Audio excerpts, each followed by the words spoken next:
You're invited to the party, celebrating 50 years of unprecedented success in the country music industry. Bill Anderson has written more songs and had more songs recorded than any other country music writer in history, and that's something to celebrate. So we invited all of his friends, cooked us up a big old cake, and tried to do this celebration right. Hosted by Vince Gill, this collection features many of Bill's biggest hits, so we're glad you chose to attend this bash. For one of country music's true legends, welcome to Bill Anderson's 50th anniversary celebration. Bill, we've been talking a lot today. Well-deserved 50 years of a great career as an artist and also as a songwriter. And you've maintained a presence in that entire stretch of time. Let me ask you what you think about the next 50 years, not so much for yourself, but for this music. Well, I think in a lot of ways this music is in very good hands. I think there's a lot of wonderful young talent out there that can carry it on to where it needs to go. You know, the one thing constant about music is it's constantly changing, constantly evolving. I've had to remind myself several times in recent years that when Roger Miller and Mel Tillis and Johnny Paycheck and Bill Anderson, and when we came to town, and Hank and Harlan as writers, we weren't doing the same music that Roy Acuff and Ernest Tubb and people had been doing prior to that. And actually, when they came along, it wasn't the same as the Possum Hunters and the Gully Jumpers and some of the original string bands that started the Opry. So I imagine, you know, we sit around sometimes, I think, and we say, well, you know, some of this new country music, maybe it's not country. I imagine that Ernest Tubb and Roy Acuff probably sat around and said that about us. Yeah. What do these guys think they're doing, you know? So it's constantly evolving, it's constantly changing, and I think that's as it should be. I just hope, and there's a friend of mine sitting right out in front of me out here named Jamie Johnson that I think has got a real good chance to kind of lead the way. I just want the you know, sometimes like in fashion, you know, it's so old, it's new again. Right. I want country music. You sang on a song that I helped to write with Buddy Cannon and Paul Overstreet that Joe Nichols did called "Old Things New." Great song. And I just I'm wanting to see them make some old things new, and bring the feeling and the heart back to the stories, and not be afraid. I was talking to one of the band members, and I was telling them how good they were doing. They said, "Well, we're not afraid to be country." Yeah.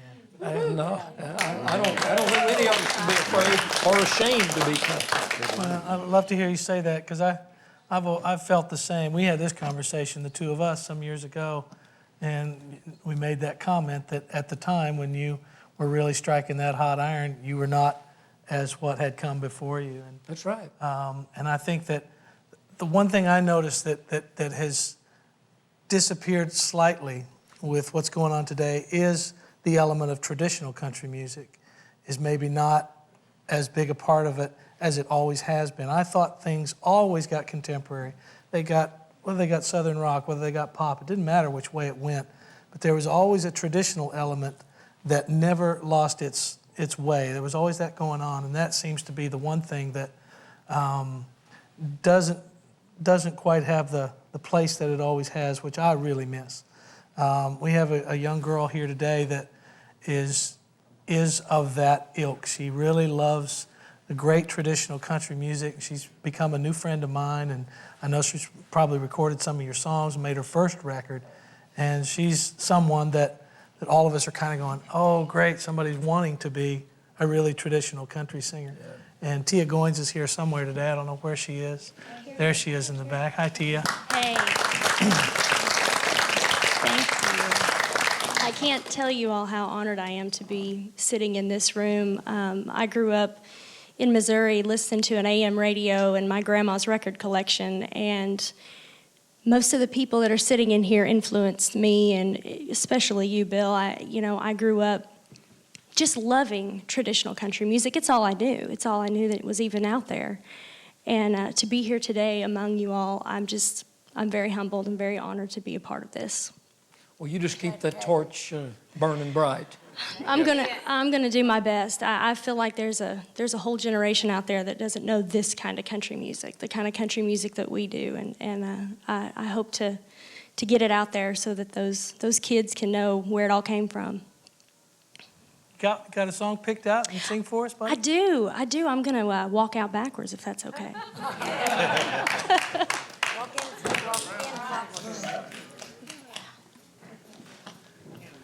Y'all watch this.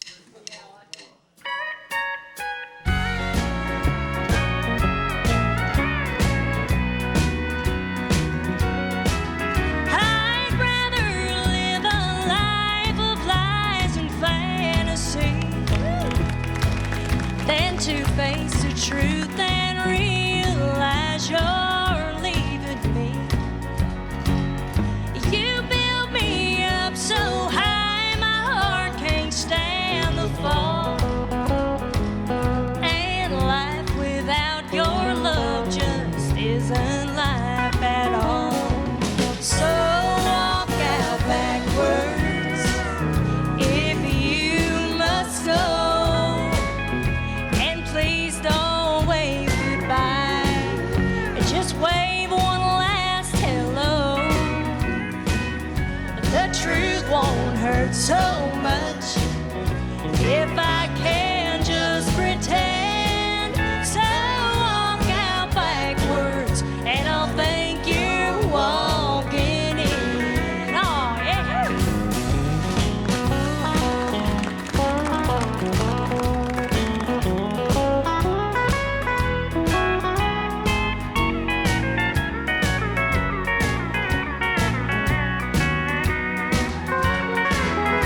You walked into my heart in search of sympathy. And from that day down to this, you've walked all over me. And now you're walking out to love somebody new. But you're not by yourself, 'cause my heart's leaving too. So walk out backwards if you must go. And please don't wave goodbye. Just wave one last hello. The truth won't hurt so much if I can just pretend. So walk out backwards and I'll thank you walking in. Just walk out backwards and I'll thank you walking in.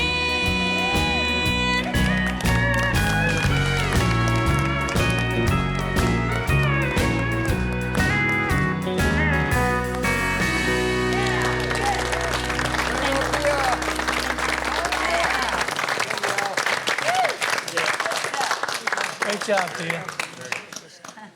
Yeah, There you go. that's what I'm talking about, carrying it into the future. Like, Sure. Tell me, so many of your songs were shuffles. The shuffle beat is most real musicians, real lovers of country music. It's the greatest thing, greatest feel. It's the greatest to dance to. It's the greatest to listen to. What's your recollection of how the shuffle got started in country music? You wrote so many great ones. I associated with Ray Price. Okay, me too. I don't know that Ray was the first one to do it. You go back, I imagine Bob Wills probably did it, and different forms. But I associate it. I'm not sure that Crazy Arms was a shuffle. It may have been a 2/4, but it was about the time that came out that you began to hear these things. My Shoes Keep Walking Back to You, Heartaches by the Number, these kinds of things. I associated with Ray Price. I don't know about you guys. And then Buck picked it up and began to do a lot of it. And Jan, you did shuffles early on, the one you slip I still around do. with, and some of those songs. I do Wind shuffles Stewart. every chance I get. Some of it may have come off the West Coast. I'm not totally sure. Yeah, when we started, it was called the West Coast Shuffle because we were out there. And it was a little different, as I think Mr. Capps can verify that it's different than the shuffle that they get in Nashville on the sessions. And for one thing, it's more up-tempo, like Buck, I think, did that. And my first record was a shuffle with Wynn Stewart. And I love shuffles. Well, I think there's a drummer, Buddy Harmon, the late Buddy Harmon, that gets so much credit for really being the kingpin of how great a shuffle could feel with him and Bob Moore playing bass. And Junior Husky. And Junior, exactly right. And I truly believe it did start on that West Coast, Miss Jan. I was growing up out there too, and that Buck Owens influence. Just got to sing with Lyle Lovett a couple of weeks ago, and that shuffle beat is just, there's something about it that's infectious. It just gets in your bones. I wasn't accepted as a country singer coming from, as a teenager from California until I did Rocky Top. It wasn't country unless it was bluegrass way back then. Yeah. Well, it spread to Texas, too, and Texas took up the shuffle, and always, it just got all over Texas. And still is. And still is. And when I came to Nashville, everybody thought I would do a shuffle song. Yeah. No, it started there. Once it spread to Texas. Well, they said it started in California. No. So it started in Texas. How do they know this in California? Well, you know what? Let's go against what started in Texas. and spread to California. There you go. As a boy growing up in Memphis, Ed Bruce? heard very much in black music in Memphis. There you go. Shuffle. Sure. Blues shuffle. Yeah, blues shuffles were different. They were similar, but there was a 2/4 thing to it in the way the country musicians played it. A lot of times, Bob or Junior, they'd play just the root, just play the rocking back and forth, and the tic-tac would really carry the pulse and the thing that made it walk. I always said it's good to take some Texans and tie them to a chair and start playing a shuffle. They'd kill themselves. They couldn't dance. That's right. There was a few of those tunes out there in the 50s that I was playing dances with dance bands that would use that rhythm. Right, exactly. Just a few of them. That's what I came up on, yeah. It took a long time to really think the folks from Texas liked you because they would never clap when you were done playing, but if they were dancing and you saw the hats, That's right. That was it. You were winning, man. That was it. Winning, big time. First time I heard applause, it scared me to death. They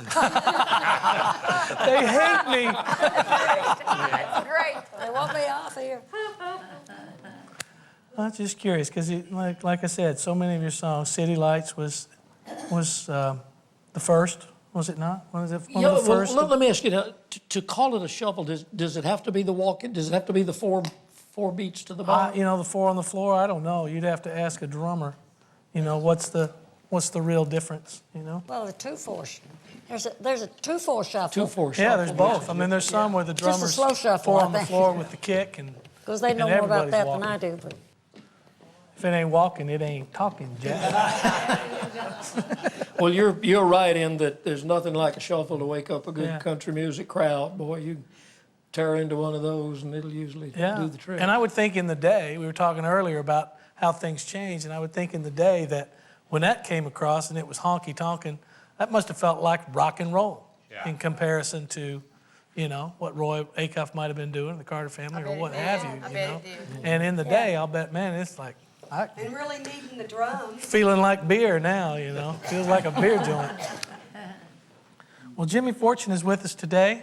Yes, he is. Jimmy is one of the, I love Jimmy Fortune because we both sing like women and we're okay with that. That's exactly right. But we're glad, I wish I could sing you're higher. here. We're glad you're here, buddy. How you doing? I'm doing real good. It's an honor to be here. I tell you, I'm a blessed guy to be here today. God's really been good to me because I get to sit in this room with such great people. And, I think about Bill was brought up many times in conversations with me and the Statlers through the years. And wait till you hear my side of it. Well, I got to tell you, when I first went with the Statler brothers, of course, Lou DeWitt was there before me. He was the reason that I came there to kind of help them to get back to going again after he had surgery. And lo and behold, it became a full-time thing for me. But when it became full-time, I remember going to Don and Harold and asking them, I said, look, Lou wrote songs. I said, if I write songs, would you guys record them? They said, sure, if they're good enough. And so, I thought, well, I wanted to learn from them, So he said, well, rather than me, let's tell you what to do. Listen to some Bill Anderson songs. Really? And so, yeah. So, and I tell you what, those guys love and respect you so much, and so do I. Well, it goes both ways. Thank But you. I got to tell you that there's one story that you might not like, because you happened to bring your ball team up there to Stanton, Virginia one time and got beat by somebody. They brought in a bunch of ringers. He brought singers, you brought ringers. They talk about that all the time. That was fun. That was back when they were doing the big 4th of July festivals up there. Yeah, we played a softball game against the Statler brothers. There was 4 of the Statler brothers, and the other players were from the New York Mets. They got a bunch of ringers. And they had some ringers in there. It was fun. We did get beat. Yes, we did. But I just want you to know, from the guy that walks into this town for the first time writing songs, and somebody's coming here to try to entertain and sing, to the guy that's standing on stage today, the most professional there is, that you're inspired everybody, and from the bottom to the top. And we all love you for it. Thank you. For sure. Love you right back. What'll happen? You're just like me. You came to town, and it made an impact when somebody was nice to you. Mm-hmm. Right. It'll last a lifetime. Mm-hmm. You know, and I wish that everybody could understand that young kid. You know, he's coming in there, and if you're nice to that young kid, it will make that impact and last a lifetime. Oh, it's so worth it. Mm-hmm. It's so worth it. Yeah, Jean Shepherd was the first one actually to be nice to me. She still Ever? is now and then. Ever? Just about. We beat him in Canasta. In Nashville. What? We beat Hawk and Harlan in Canasta. I didn't hear that. Enough said. You beat Hawk and Harlan in Canasta. Oh, yeah. Yeah, we did. Don't you remember? Gene and Hawk used to come over to our house, and Harlan and Hawk we had this table hockey game, and they would play hockey. You should have seen Harlan and Hawk fighting over this kids' hockey game. They were fantastic. We did that, and we used to go bowling, and Hawk would throw the ball, and it would land way down there at the pins, because he was so great. Good friends. Well, Jimmy, you must have been around a lot of shenanigans with those other boys. They knew how to have some fun. They did. I learned from some of the best in the world. They knew how to entertain. I mean, they went. They had the comedy. They had, the singing, and they had it all. They really did. And I miss them terribly. I mean, it's been 8 years now, but we had some great times. I got to meet a lot of the people that I never dreamed, because they picked me up from right out of the clubs back there in Virginia. I mean, I went from the little leagues to big leagues overnight. I remember riding a pickup truck, going to ride a pickup truck around the Houston Astrodome with some lights on it.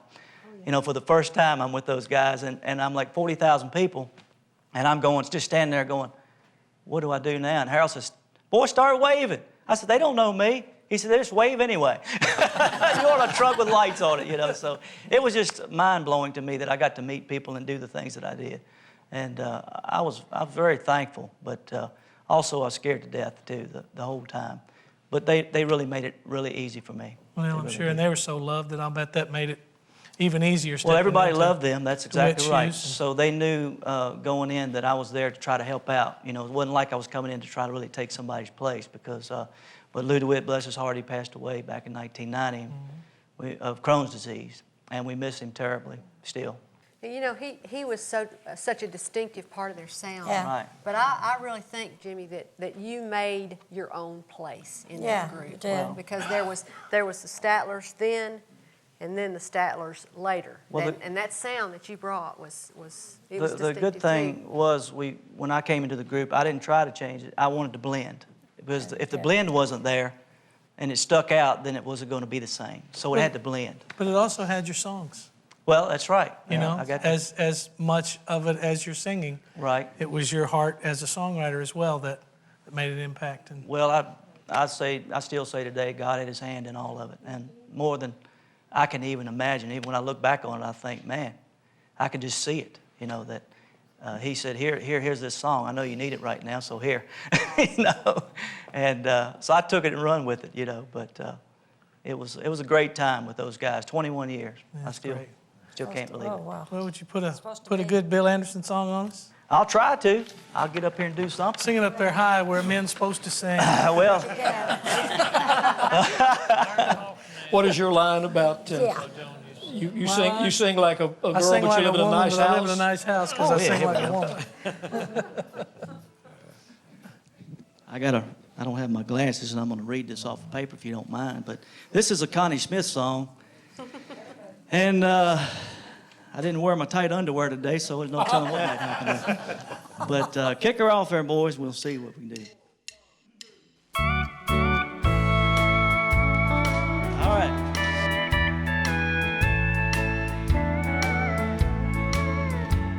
I wish you only knew all the days I've made it through because of you and your sweet love.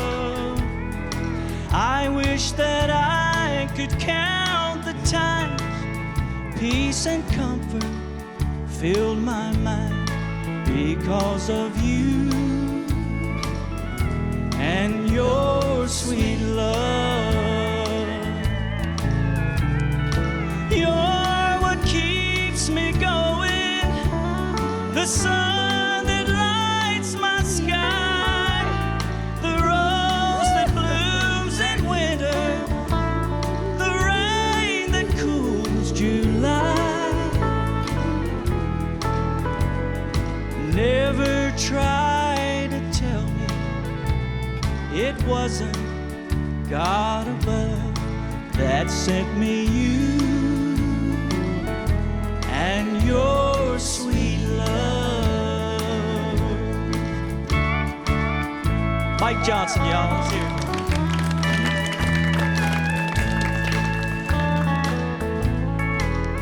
Almost every night it seems you come walking through my dreams, precious you and your sweet love. And tonight, though we're apart, there's a coolness in my heart, thanks to you and your sweet love. You're the rock I cling to, the star I wish upon, the water in my desert, the anchor in my storm. Oh, never try to tell me that it wasn't God above that sent me you and your sweet love. He sent me you and your sweet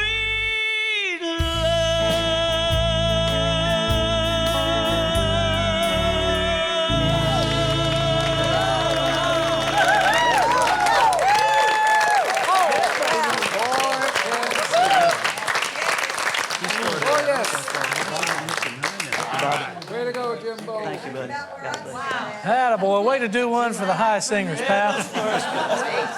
I believe that was a step higher than Connie's key, if I'm not mistaken. I can't even think that high. You know, T. Graham Brown is here today. He's been chipping in here and there, now and then, and telling some great stories, and he's got a great love for Whispering Bill Anderson. I do for a fact. Bill's He's been... another one that imitates me. I know. God bless you, Bill. First show I ever did with you was in 1976 at the Stone Mountain Park under the shed. And I met the lady that booked us there the other night. She came up to me and told me, that sure was fun, man. You knocked me out. I didn't know how good it was going to be. He had this deal set up. The first time I'd ever seen it, he had this screen behind him.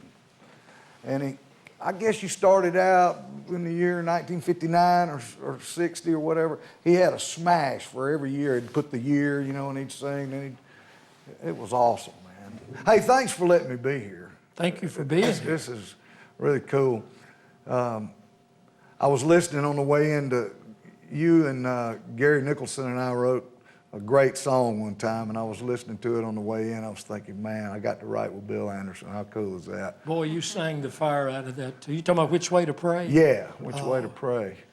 You made a great record. Oh, thanks, man. Had a good song to work with. You having fun? Me? Yeah. Yeah. I am too, man. I'm just kind of in a fog with all of this. You gonna let me sing? Please. Yeah, you're gonna. I got to. Let me see if I can hold that a minute. I got to pull up my britches.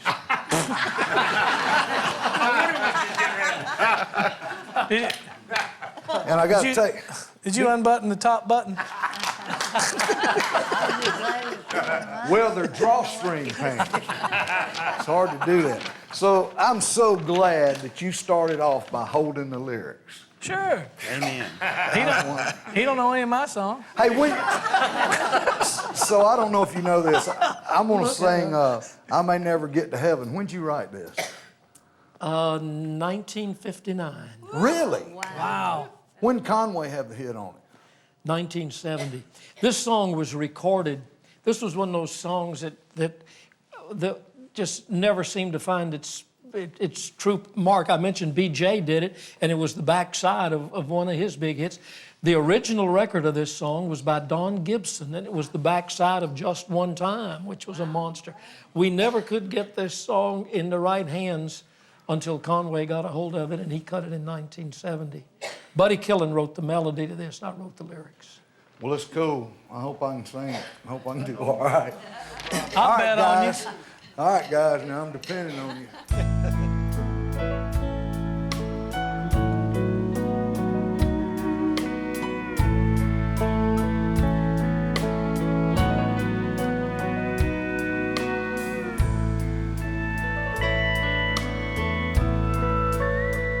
Oh, I walked with you, and I talked with you, and I held your loving hand.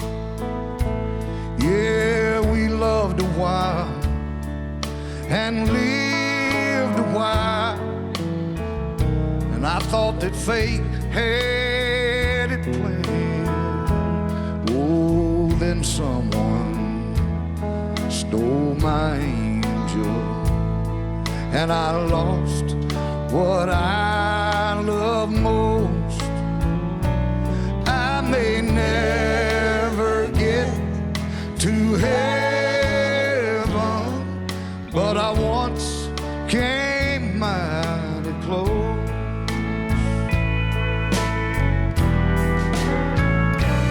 I may never play a golden harp or spread celestial wings or walk a golden staircase while a distant chorus sings. Oh, but once I held your sweet love, and I felt your tender touch. I may never get to heaven, but I didn't miss it much.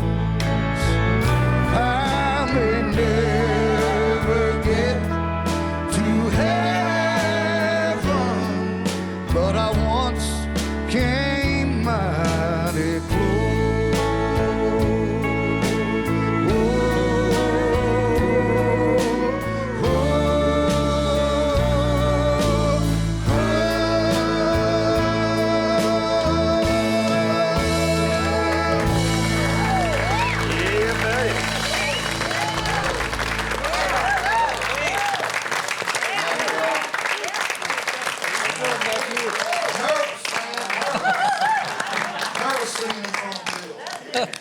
I wonder if, Carol Lee, did you sing on Conway's record of that?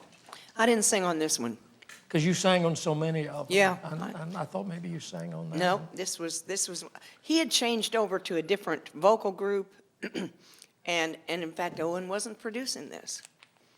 And so he just went a whole new route. And so I got fired. No, I didn't. I really didn't, but. You know, That was a fabulous job just then. Amen. I had the distinction of being Conway's harmony singer throughout most of the 80s on most of his records. Oh, did you? And I guess it was a kind of a good compliment from him. He says, "You might be the best background singer I've ever had, but you're the most expensive." You tell him you're worth every penny? I don't know. Man, he killed that song. Conway killed that song. And T got such a great soulful interpretation. You're one fine singer, brother. Yeah. George, yes, sir? I don't think anybody has mentioned today that Bill Anderson might have had a lot to do with creating the event formerly known as Fanfare. Bill and I were on the CMA Board of Directors in the late 60s, and I remember a big discussion came up about the disc jockey convention. They used to have a disc jockey convention in the autumn, and several of people were complaining that so many fans and people getting autographs were coming and interfering with the disc jockey convention because the DJs couldn't talk to the artists because the artists were busy getting their picture taken or signing autographs. And Bill said something about, well, have you thought about just having an event for the fans? And then maybe they won't come to the disc jockey convention because they'll have their own event. Well, Bill and I had just been to the Wembley Festival over in England, which we talked about earlier. And we were telling the folks on the board about how at the International Festival of Country Music, they had booths out in the lobby where all the artists could meet and greet the fans and sign autographs. And they had concerts in the arena. The next year, the CMA board went to Wembley and had their meetings there. And the following summer was the first Fanfare. It was an exact copy of the International Festival of Country Music, and Bill Anderson is the one really who started that ball rolling, I think. Well, you're very kind. Is that the way you remember it? Yeah, pretty much. I remember me and you and Hubert Long, who was my manager for many years, and Bud Wendell standing in the stairway at the old Capitol Park Inn downtown near the Municipal Auditorium where the DJ convention was held. And I remember the subject coming up about, why don't we start a convention, for the fans? And I had forgotten the connection with Wembley, but you're right. I remember now that they did go over there. And of course, the whole Fanfare thing was I think it was just an idea whose time had come, and the fact that I was part of the beginning of it was, Take credit, just Bill. kind of happened that way. Don't try to take any credit for it. Huh? You don't seem to take credit for a lot of things that you've been instrumental in making happen. Lots of things, yeah. Well, Humility is a good thing. But we know you did it anyway. And one of the biggest things we had was the softball games. The girls and then the guys. Remember all that's those right. games? Once we got Fanfare going, we got softball involved, and they still do that. They do a charity softball game now. Hey, did you invent the internet? What did he say? But he's on it all the time. What did he say? I He missed told that. Al Gore about it. Al Gore totally ripped him off. I'm sorry, I didn't. No. You a big computer guy? I heard he invented Connie's. Yeah, a lady came up to me one night at the Opry. She said, I sure want to thank you for inventing Connie Smith. I said, honey, I didn't invent her. I might have discovered her, but I didn't invent her. Am I a computer guy? Yeah. I like to do email, and I write little blogs on my website sometimes, yeah. You? Nope. No, not much of a computer guy. No, I don't do it. I mean, I don't get on there and like, play games and look up all kinds of stuff. If I need to look up something, I call Les Singer because he's on the computer 30 hours a day. John Conlee's here today to pay tribute to you. That's awfully nice. John's that's a good man. One of my favorites. Yeah, he's got a big heart. All the things he's done for our country and sticking up for the farmers, and he's a good man. Another guy that's we were talking earlier about people that are great interpreters of songs, and he has a great ear for great songs. He Well, always John's picks one of great those songwriters. Yeah, and John is one of those artists too that the minute you hear him, you know exactly who it is, and that's intended as a compliment. And I have Thank you very much, guys. I appreciate it. That's John Conlee. Another confession: you too were a Codaphone recipient. Oh, right. Bad impersonation. Do him. What did you? Well, I said, hello, everybody. This is old brother John Conlee. I'm not in right now. I'm out getting a new pair of rose-colored glasses. Whatever. And it was a friend of mine put him up to calling me one time, and thank God I was home, and I picked up the phone and said, hello. And he goes, hey, Vince, this is a con man. I just appreciate you being a big fan of old John, You're the biggest, I'm the biggest. But I always loved John because he had one of the guys that knew Guy Clark songs and people that I love and, off the beaten path kind of guys. And that's me. Glad to have you Well, here. I deliberately asked not to be told What what was everybody going to was doing. happen today. John's never recorded one of my songs that I know of, and I cannot imagine which one of my songs he's going to do. I can't wait to hear because I know it'll be good. Well, John, would you favor? I'll do it. Absolutely. I can. You're going to like this. I can. Do we have a handheld mic? Thank you so much.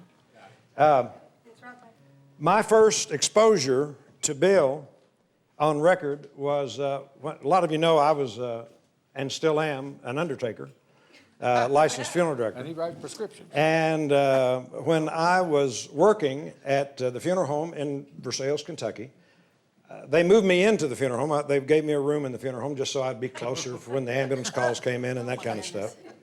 What, you don't like that? I mean, that's not a good idea to you? And so one of the first things I bought when I moved into this room was a brand new console phonograph, a Magnavox, a big Magnavox thing with, big giant woofers on it and all this. And I must confess that in those days, I listened to country mostly when I was with my dad, running around the pickup truck and all that. But in those days, in the mid-'60s, I was a big Motown fan. I listened to Motown. Ray Charles, you talked about Ray. Man, Ray was my man. And so that phonograph played more of that than anything else. But my boss, Dorsey Clark, who's still there, he came in one day with a Bill Anderson record. And he wanted to hear it. It still was his favorite song, although I believe this must have been sort of a greatest hits package because there were other hits on it as well. And we played that a lot. But that was my first exposure to Bill Anderson. I never dreamt in those days that I would ever share the Opry stage with you, and it's hard to believe. Congratulations on 50. I can't believe I've been around for 30 of it. I mean, that just doesn't compute to me, but what an honor to be with you.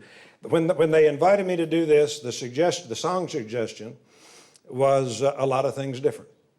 And what a great song. I don't remember where we were, but we were doing a date somewhere together when I first heard you do this song, and it captivated me. It's just one of those captivating songs. I love it, and I'm going to do my best with it. Let's see what happens here.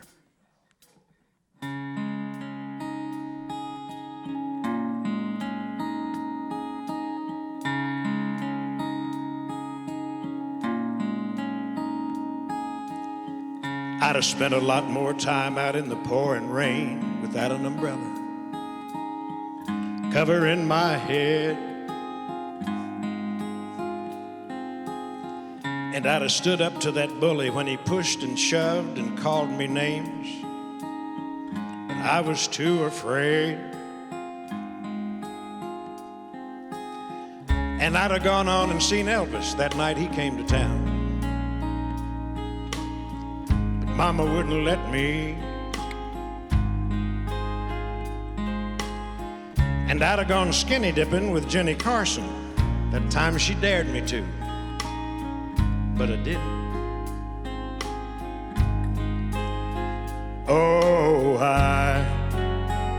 I'd have done a lot of things different.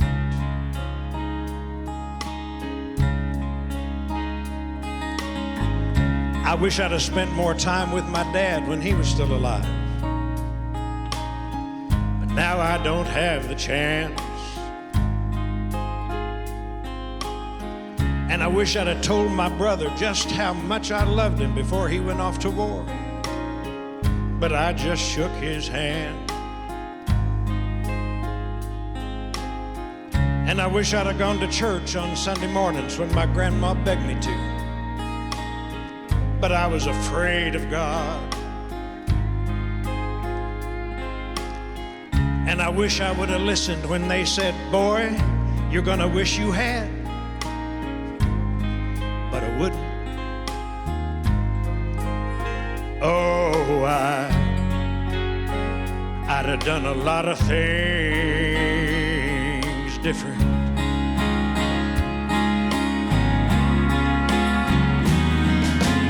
People say they wouldn't change a thing, even if they could.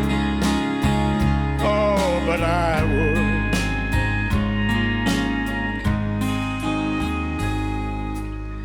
There was this red dress she wanted one time so bad she could taste it.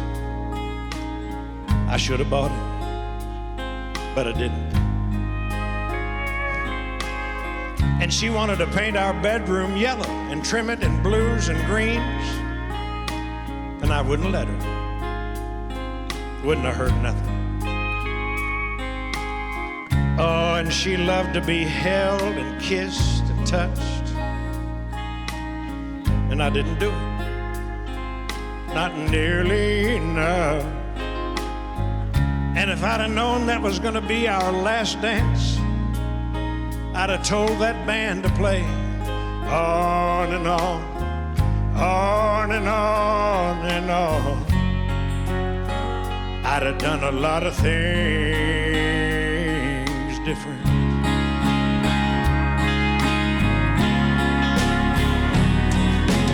People say they wouldn't change a thing, even if they could. Oh, but I would. Yes, I'd do a lot of things different.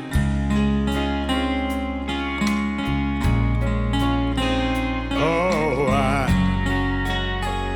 I'd have done a lot of things different.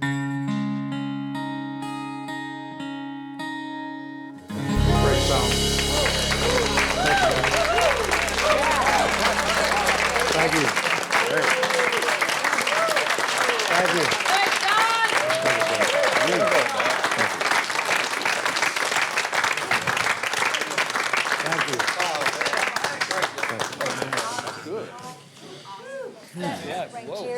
The guy that produced Kenny Chesney's hit record of that was Buddy Cannon. I know. Yes, I was lucky enough to have been the producer on that great song, but it could not have been interpreted better than John That Conlee. was wonderful, John. It really was. Thank you. Amen. Amen. Amen. That was. Thank you. People ask you all the time when you write songs, they ask you what your favorite song is. You get that a lot, I bet. Yeah. What's your favorite song you've ever written? What do you say? Do you have a song? Either the last one or the next one. Well, I say that a lot too. But truthfully, I have probably two favorites among the songs I've ever written. One is early in my career, which was Mama Sang a Song, which was very close to me personally. And then I think as you get older, maybe you look at things a little different, and a lot of things different is probably when he got to the line about my daddy, his pictures over there. Me too. I just lost mine within the last year and a half, so I can relate. I relate to that too. Bill. Wow. Absolutely. Well, with this whole room echoes what Buddy just said. That was like when Don Helms played the steel guitar that night. We were doing one of these Yeah. for me too. So, thanks.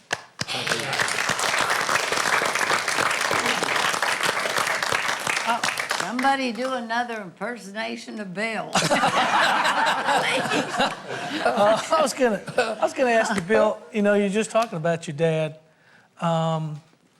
Where did you get the drive and desire and want to write songs? Did you write poetry as a kid? Were you drawn to English? Did your mom or dad play music? What was it that inspired you as a young man? You know, I've often wondered, Vince. I really, my parents were not, showbiz people or musical people, really.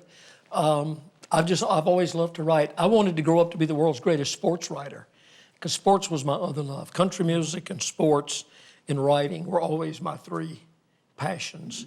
And I worked as a sports writer for a while, and I thought that's probably what I would end up doing. And then, fortunately, City Lights came along, and the music thing kind of took me down a different road. But I'm one of those kids that all the other kids in school hated, because every time the teacher would say, okay, for homework, you have to write a paper.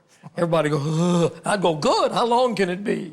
Because I've just always, I love words, I love the English language, and I just love to write, and it just kind of happened. Kind of the black sheep of the family, I guess. Well, we're grateful that sports didn't get you. I can say that. Yeah. We're grateful for that. Bill, I was with you in Canada when your daddy passed away. Yes, you were. You cut me deeply that day. You hurt I'm sorry? me. You hurt me. You made my heart ache. We was checked into the motel, and we was next door to one another, and I heard some of the guys were out talking to you, and John Lindsay was there from Peterborough. And all of a sudden, everything got really quiet. And I heard the most mournful sobbing that I've ever heard in my life. And I walked over, and you were standing in the middle of the room, and you were just sobbing, and I didn't know what to do. Only thing I could do is walk over and put my arms around you and tell you that I loved you. But it brought back 30 to 35 years, because I was on the road when my daddy died. And I knew I could feel the pain. I could feel your pain. But let me tell you one thing. There's one thing you can rest assured. Your daddy is always in my memories. Because every time I think of my daddy, I think of your daddy. And I love you. Thank you. I love you too. That was a tough time. You're right.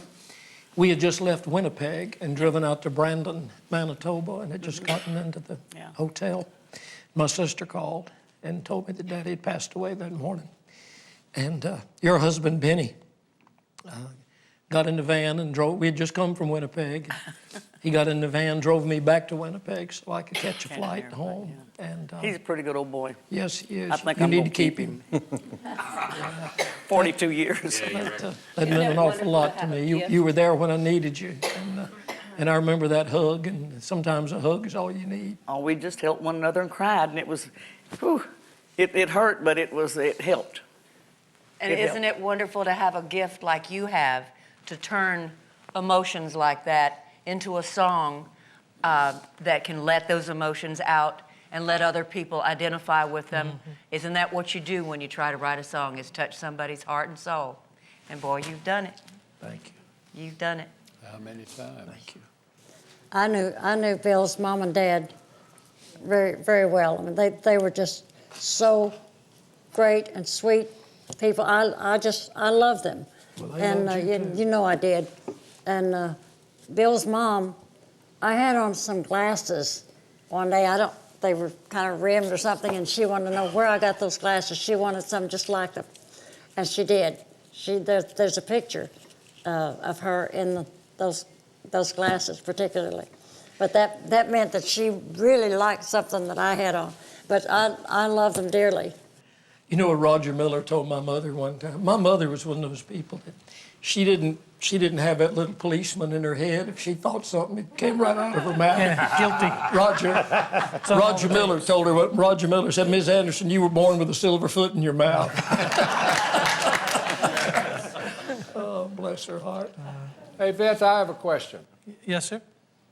Johnny Russell maybe a statement and a question too. Johnny Russell always said that he wrote his best songs whenever he was getting a divorce or she was getting a house or something or another, you know. Bill Anderson has written some awfully sad songs too, and I'm wondering, you know, what does it take to turn him on? Because he has turned on and written some tremendous songs, you know. I'd have loved a lot of things different, but Mama sang a song. You know, what turns you on? You've gone through a couple of divorces. Does that turn you on? Does that start the Does it turn me on to have gone through a couple of divorces? Well, not exactly, Jimmy. Does it get the energy flowing, you know, to write again, you know? I speak Jim Ed Brown. I speak Jim Ed Brown.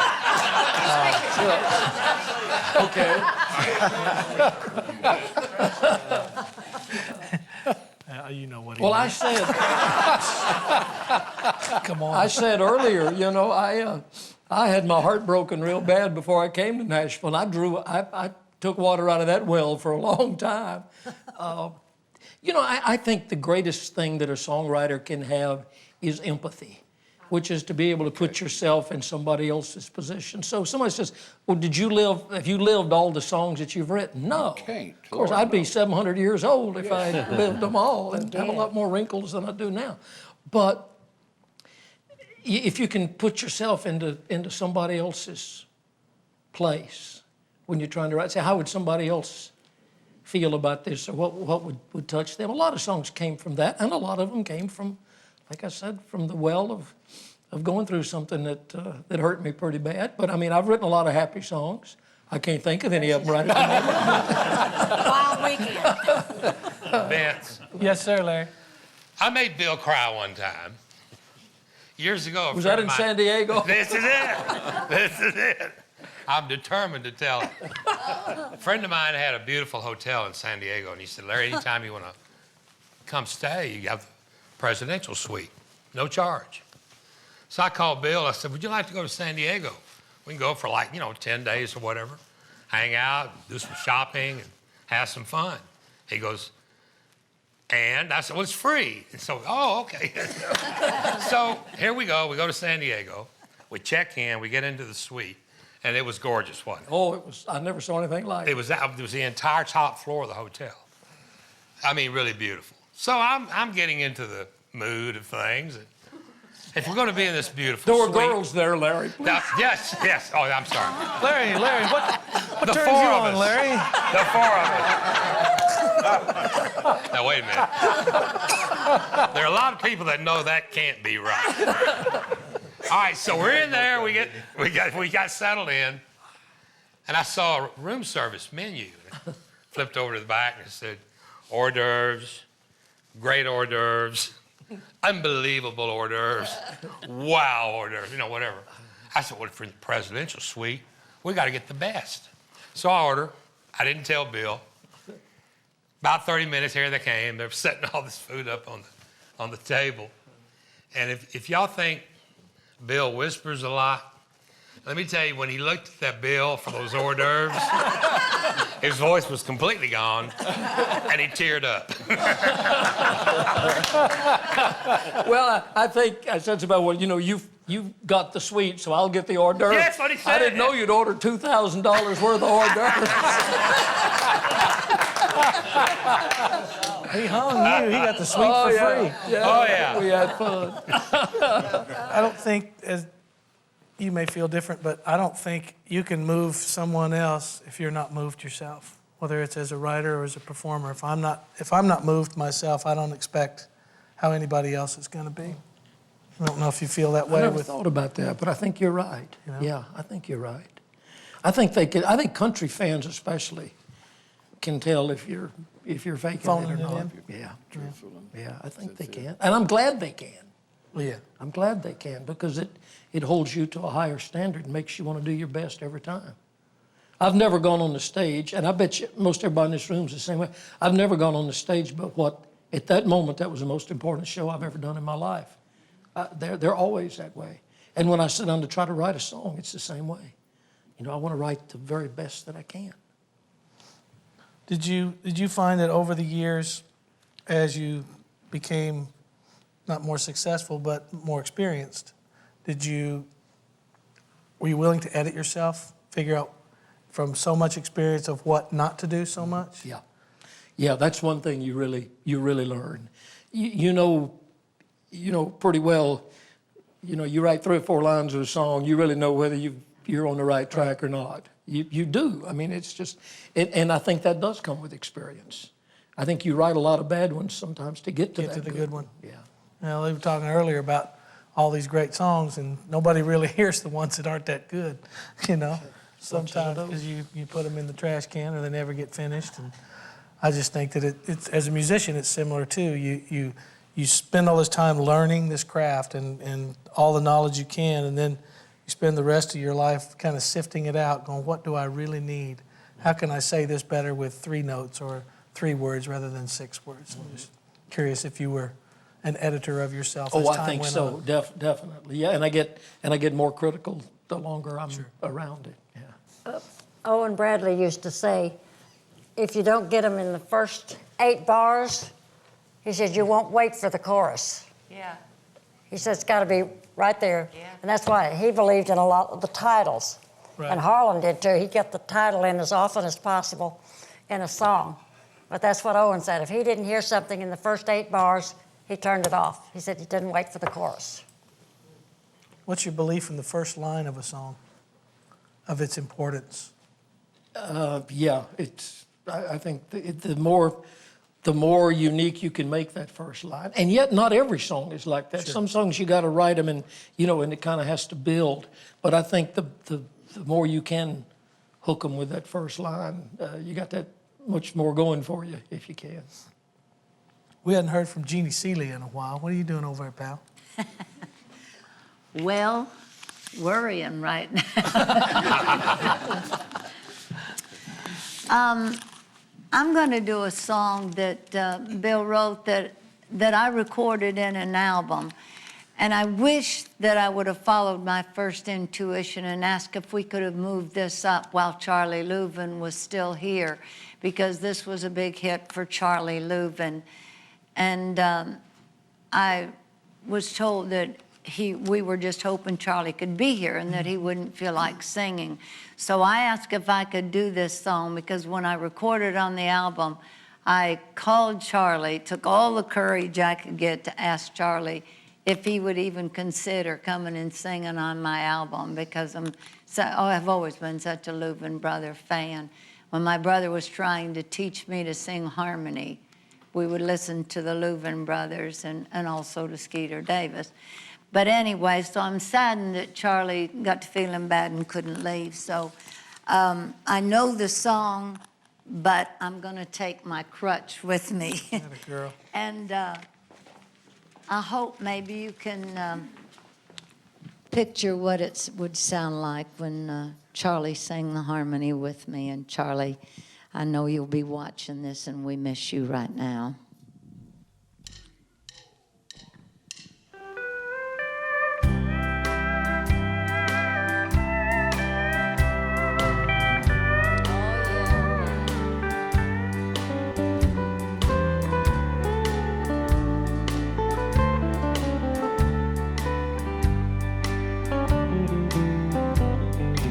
I just kissed the one I love for the last time. Never have his lips seemed so sweet. He's gone away and won't be back forever. I'll go somewhere and cry myself to sleep. I'll go somewhere and cry myself to sleep. Not because I'm sad, but 'cause I'm I can't stand the thought of life alone without him. Think I and cry myself to sleep.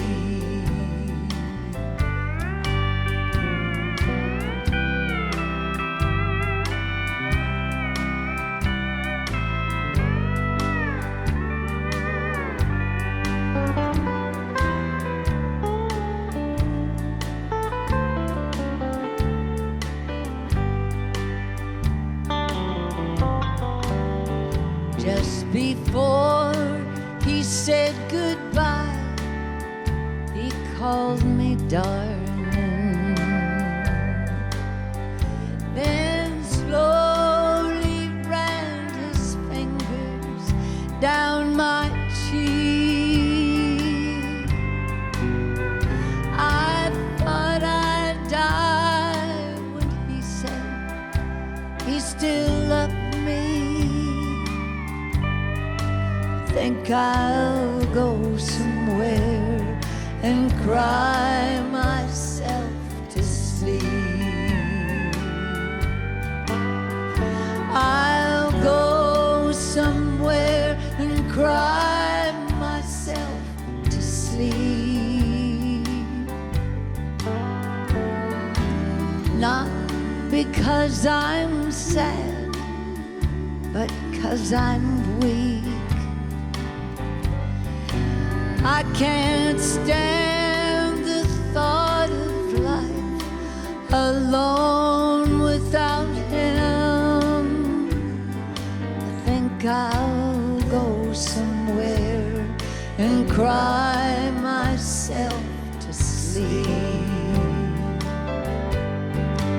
Think I'll go somewhere and cry myself to sleep.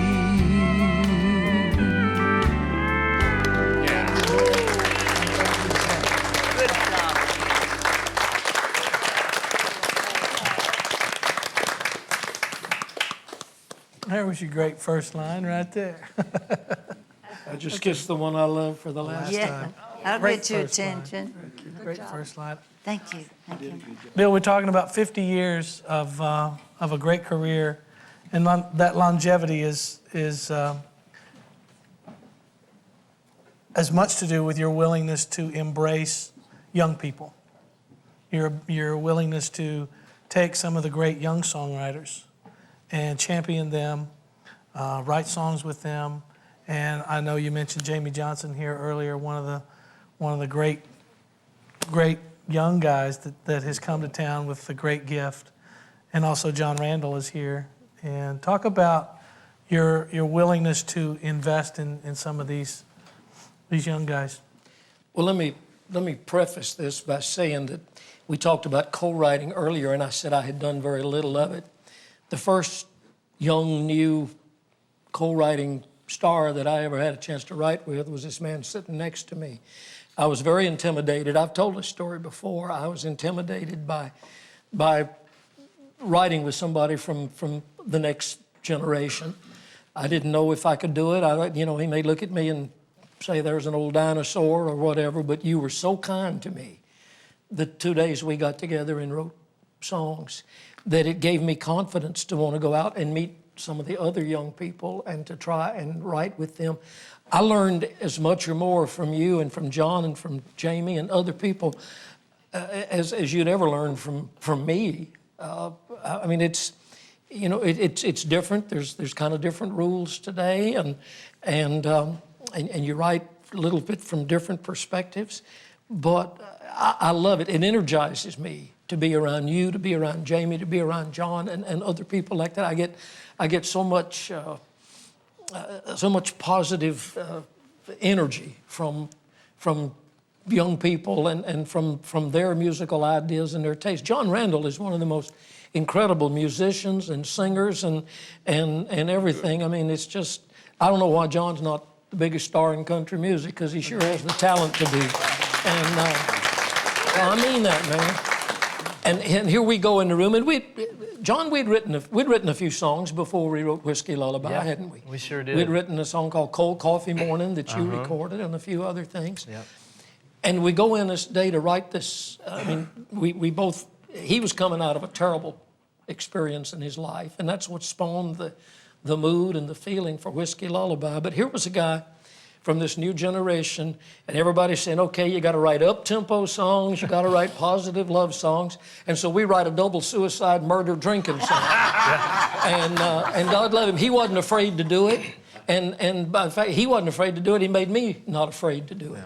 And we did it. And Bill's still the only guy I write with that's not afraid to write a double suicide drinking song. That's country music, ain't it, John? No, it is. It is. And I'll tell you, you're talking about the generational thing, and we were writing. I'm going to tell the story. We were writing with Brad Paisley. Bill and I were writing with Brad Paisley one day.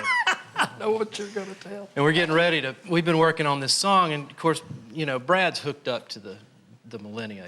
He's got every computer and gadget and iPhone, everything you could want. And he's got all his computer stuff out, and he's typing everything in, and he's recording everything on his little computer GarageBand stuff. And Bill pulls out one of those ancient old tape players, the little one that we've been using for years, the cassette player. Yeah.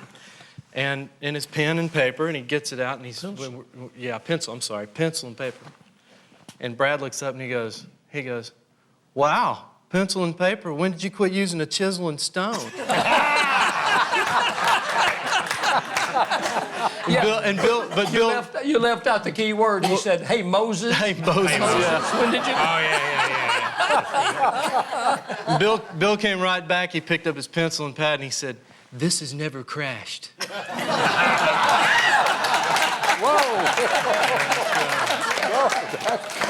That's great.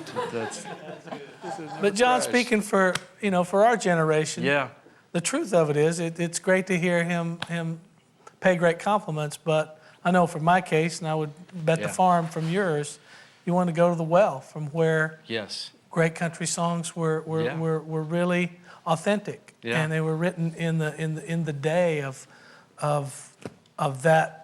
that language that was spoke, those changes that were done, the melodies that were written. There are very few great melodies written these days. And we came to you because we wanted to learn something. Yeah. That's just the truth. And learn something every time too. Yeah. Every time we sit You down. learn how not to do it. Yeah, right. Wrong. Wrong answer, sir. After the jukebox says, "No, thank you." Nice try. John, would you do a little bit of that peppy little... Let's kill some people, you want to? Mid-chart. On behalf of undertakers everywhere, thank you.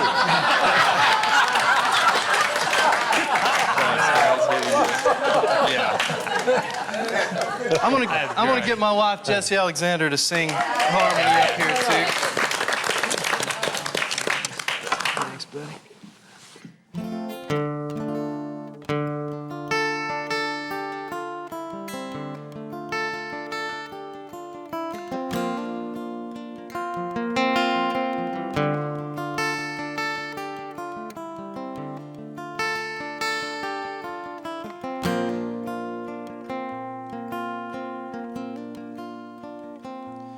Put him out like the burning end of a midnight cigarette. She broke his heart. He spent his whole life trying to forget. We watched him drink his pain away a little at a time, but he never could get drunk enough to get her off his mind until the night he put that bottle to his head and pulled the trigger and finally blew away her memory. Life is short, this time it was bigger than the strength he had to get up off his knees. We found him with his face down in the pillow, with a note that said, "I love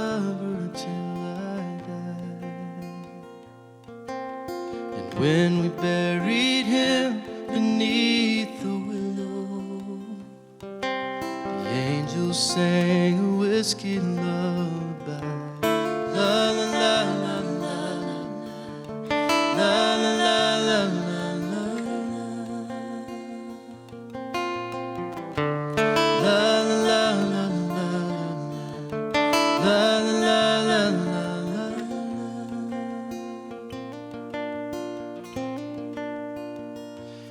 Rumors flew, but nobody knew how much she blamed herself for years and years. She tried to hide the whiskey on her breath. She finally drank her pain away a little at a time, but she never could get drunk enough to get him off her mind until the night she put that bottle to her head and pulled the trigger, and finally blew away his memory. Life is short, this time it was bigger than the strength she had to get up off her knees. We found her with her face down in the pillow, clinging to his picture for dear life. We laid her next to him beneath the willow, while the angels sang a whiskey lullaby. La la la la la la la la la la la la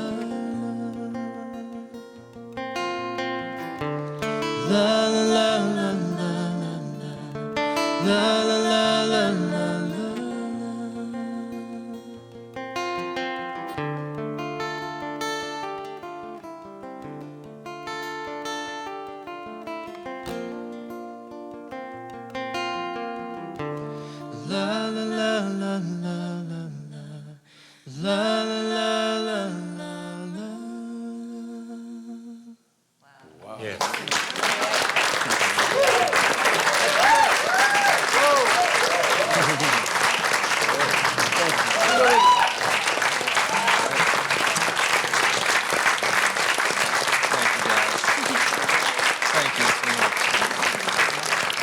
Okay, who wrote that first line? I've always, since the first time I heard that song, said, who wrote the first line? The man himself. Yeah, that's Well, a wonderful, when we got incredible- together, thank you. When we got together that day, you know, you go in and you say, well, you know, you got an idea, something. And I said, yeah, I've been kicking around the idea of writing a song called Midnight Cigarette. And I said, you know, the thought would be that the love went out like the burning end of a midnight cigarette or something. He said, I really like that. And he got to fooling around with it.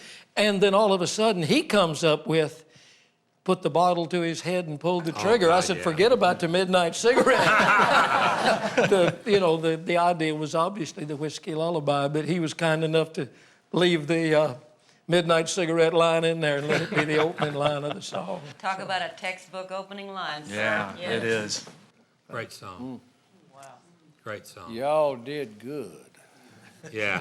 You did pretty good yourself. John, did you? That sounded great. You didn't really believe in that song at the time we wrote it, did you? Because I'm not sure either one of us really believed in it. I remember thinking that day, this is one of my favorite songs I've ever written. It will never get recorded. Yeah. And this was at a time, I mean, Vince, I know you really remember this, but we wrote that in 98, I think. I was just going to say, how long? April of 98. And right during that time, country radio was in this thing where they wouldn't sing about drinking at all. They were not playing. There was this phase. I remember RCA trying to get me to change the lyrics to some songs. Because, you know, I like drinking songs, you know, and it's like, and half the record, I was like, how am I going to, you can't do that, you know? But it was during that time, you know, and especially with the double suicide in the middle of it, I figured no one will ever record this. And Well, they didn't for 5 or 6 years. Yeah, I know, but I kept trying to talk Bill out of demoing it. I said, it's a waste of money, And he called me from the fire hall one day, and he had some players down there ready to demo it. So I showed up over there, and we sang it, and I thought, man, nobody's ever going to record this song. So, but he knows, and I don't, and that's a lesson learned. Just shut up and follow the man. Right. Well, people probably don't believe this, but the original people that first considered recording that before Brad and Allison did it, the original people that only people that showed any interest in it was the Dixie Chicks. Cool. Wow. Yeah. And then, of course, that whole thing kind of blew up, and Brad stepped in and asked if he could record it, and give Brad the credit for coming up with the idea to put Allison on the record. Yeah. Yeah, who better Because we than a did not write bluegrasser? it that way. What's that? You need a good bluegrasser if you're going to kill somebody. Yeah, you do.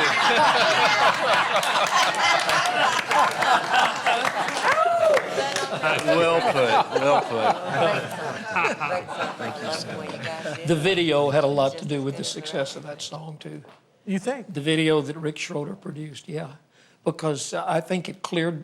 I was having people ask me, did he kill himself? Did he drink himself? What, and I think the video cleared that up for a lot of people. Did the video portray the song as you intended it? I think it did. Did you, John? What did you think the first time you saw the video? I thought it was really interesting. I'll keep it short, but there's a great story about that they were not going to do a video for it. And Chandra LaPlume had met Rick Schroeder on some other thing they were working on. And he was asking her about how you write a treatment for a music video. And she just said, this is my favorite song. Just write me a treatment just as practice. I want to see what you would do. And so he wrote that treatment and gave it to her, and she thought it was great. So she gave it to Joe Galante. And then he took it to Brad and said, we have to do this. This is a great treatment. And Schroeder wants to do it. He might have not taken any money. He might have did it for the experience of it, So I thought it was really interesting, Yeah. And there's another interesting thing too is Allison wanted to change that one line in the chorus because she didn't feel comfortable singing "Blew Away Her Memory." Yes, because we wrote it that way. We finally blew away her memory. We went as dark as we could, And she changed that line, but drank away. Yeah. Yeah. The checks were the same. That's what Harlan used to say. He'd say, you can change any word you want. He said, just don't misspell my name on the check. That's right. That's right. Well, we have another great bluegrass singer in our midst, but she's also as equal lover and as equally talented as a traditional country singer. Rhonda Vincent is with us here today.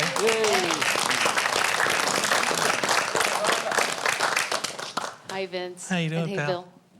I know you love traditional country music and have recorded plenty of it, and it's some of the neatest stuff going. And you're obviously one of the greatest and most visible stars in bluegrass these days, and all that. But you still, I know you have a pretty tender spot in your heart for the real deal country music stuff. Well, growing up, when I was 5, we had a television show and a radio show, made our first recording with my family, and it was the music we were doing was considered country music, even though Dad might play a banjo, and he learned to play the banjo by listening to the Grand Ole Opry.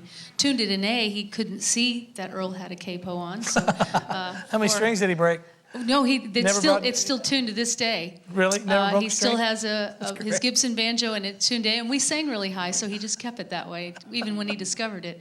But just always grew up, singing country songs. And my Aunt Catherine sang like Kitty Wells, and we would sing Bill Anderson songs. And I feel like I've grown up with you, Bill. So you're just part of the family, and a special treat for me to be here today. And I also have a message for you.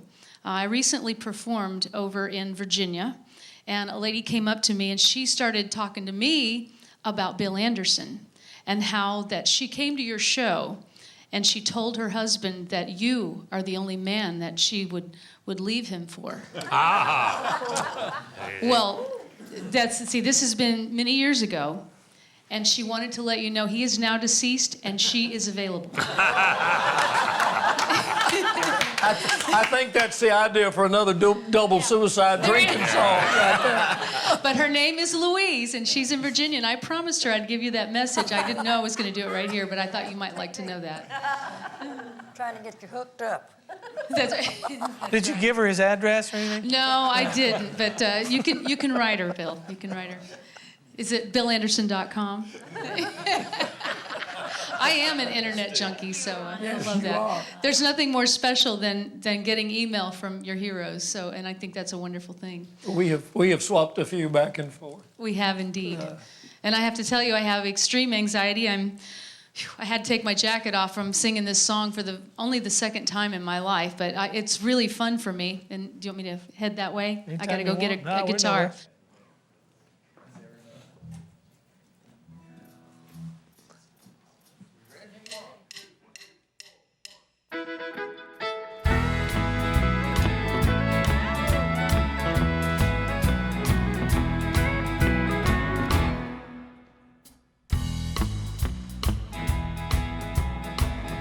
I love those bright lights and country music.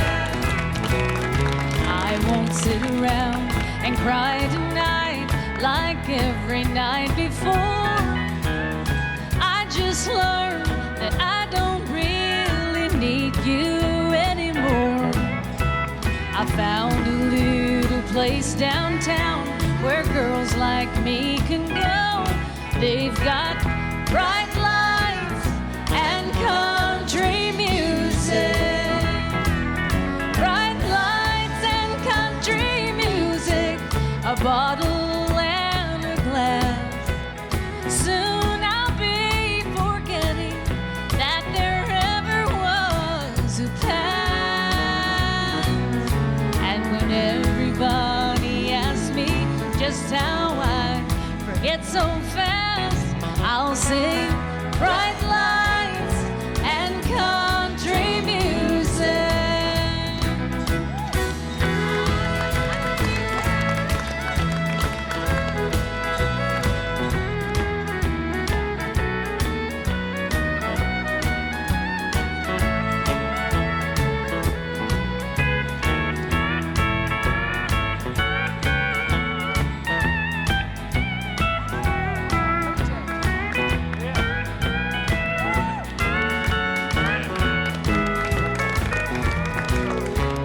A table by the bandstand, a bottle filled with wine.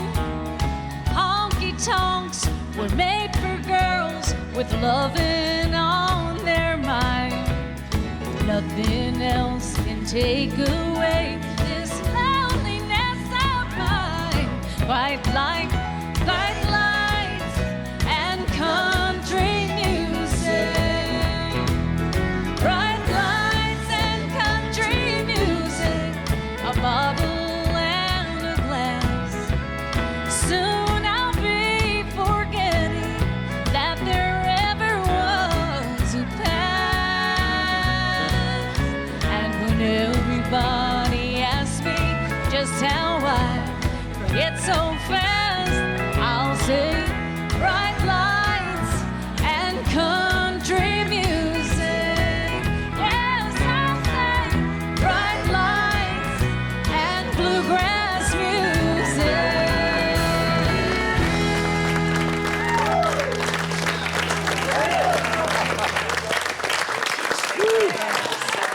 You can sing any kind of music. That's great. Good job, Ron. You know, that's considered your theme song, isn't it, at the Opry? And I love every night. I finally asked him after years and years and years of hearing you say, "Good night, Jaybird," every time when they were shuffling off the bill. And I finally asked you what that was about, and I'd love for you to tell everybody else why you say that every night. Well, a lot of them probably know the story, but yeah, when I sign off my Opry spot, I just do the one line, and I say good night to the announcer and good night, Jaybird. It started back in the mid-'80s when my son was 6 years old. His name is Jamie, and I always called him Jaybird from the time he was born, just about. And you might remember his mother was in a real bad automobile wreck when he was 6 years old, and for a long period of time, I kind of had to be his mama and his daddy and take care of a lot of things that I hadn't been all that used to taking care of. And it became a real tradition with us at night that during the week I would tuck him in bed and tell him good night before he went to sleep, and of course take him to school the next day and everything. Well, the first time I went to the Opry on a Saturday night after his mother's wreck, and he was at home with the babysitter, I got home about 1 o'clock in the morning, and he was sitting up in the bed wide awake. And I said, "What are you doing awake?" He said, "You didn't tell me good night." Because I wasn't there to tell him good night. So, I tucked him in, told him good night. So I said, "Okay, the next time I'm on the Grand Ole Opry, I'll tell you good night on the radio. And will you go to sleep?" He said, "Yeah, I'll go to sleep." So the next night I was on, I just said good night, Jaybird, and got home, and he was sound asleep. Oh. He wouldn't go to sleep until I told him good night. The second part of that story is what's so special to me. I mean, that's special, but he went off to school. He went to college up in Indiana. And when he would get homesick at night, he told me, midnight, sometimes he'd go out and sit in his car parked outside the dormitory at college just to hear me say goodnight to Jay Bird. But my favorite part, he became an airline pilot. And he flew for Delta for 5 years. And he told me one night that he was flying a DC-9 jet flying over Cincinnati, Ohio. They can turn on the AM radio. He turned on WSM at 30,000 feet over Cincinnati and heard me say goodnight, Jay Bird. That's good. I'll say it the rest of my life. He didn't fall asleep, did he? Didn't fall asleep flying the plane. No. I hope not.